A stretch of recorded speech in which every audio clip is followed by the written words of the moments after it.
Yang dikasihi Tuhan Yesus, kita berjumpa lagi dalam perenungan firman Tuhan hari ini. Kita sama-sama yuk baca dan renungkan di Ratapan 3 ayat 32. Karena walau Tuhan Allah mendatangkan susah, Tuhan Allah juga menyayangi menurut kebesaran kasih setia Tuhan. Jadi kadang hidup kita ada kesusahan ya, ada masalah yang datang dalam kehidupan kita. Ada juga orang rumah yang bikin kita sakit hati dan lain-lainnya. Karena firman Tuhan katakan apa?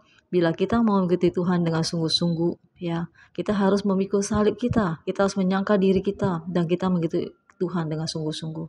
Kalau kita sebagai pengikut Kristus yang sejati, kita ya harus memikul salib ya, harus menyangka diri kita gitu setiap hari. Setiap hari lagi ya kan. Nah, contoh saya sendiri deh dalam kehidupan saya. Mungkin dalam rumah keluarga saya, suami saya menyakiti hati saya, anak-anak saya menyakiti hati saya. Tapi pertama saya gagal mengampuni, saya gagal untuk berbuat baik kepada mereka yang menyakiti hatiku. Tapi semua itu butuh latihan, proses gitu. Dan saya minta Tuhan tolong saya bisa mengampuni, saya mau mengampuni mereka. Saya bisa Tuhan. Ada kasih karunia loh. Aku merasakan kekuatan Tuhan memampukan saya. Akhirnya Tuhan tolong Tuhan saya mau lagi diproses, saya mau lagi diuji apakah saya berhasil enggak. Akhirnya saya dikasih sakiti lagi, diizinkan lagi Tuhan untuk sakit hati lagi, disakiti lagi. Dan saya belajar untuk lulus ujian. Tuhan saya bisa nih Tuhan mengampuni, karena udah terbiasa. Saya mau Tuhan tolong saya, dan kasih karunia itu memampukan aku untuk bisa mengampuni.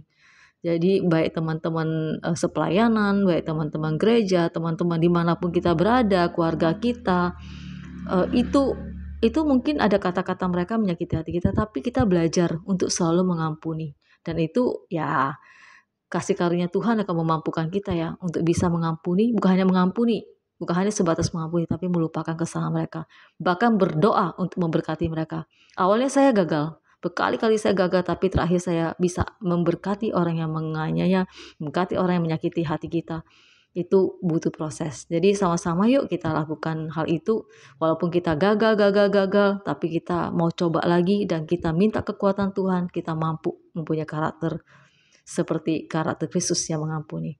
Dan 2 Korintus 9 ayat 15 berkata, syukur kepada Allah karena karunia Tuhan yang tak terkatakan itu.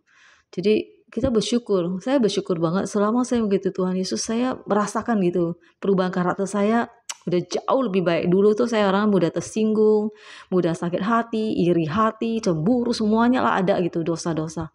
Kepahitan mudah banget. Tapi saya merasakan selama saya mengikuti Tuhan sungguh-sungguh, walaupun banyak ujian ya yang Tuhan izinkan, tapi saya kayaknya setelah saya selesai lewatin hal-hal itu dan saya berhasil, waduh Tuhan, kok saya bisa ya rasanya ya Tuhan, kok saya bisa ya.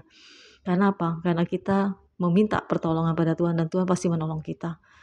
Kalau kita minta karakter kita diubahkan, Tuhan terlebih senang mengubah karakter kita seperti karakter Kristus. Ayo sama-sama yuk kita lakukan firman Tuhan ini yuk.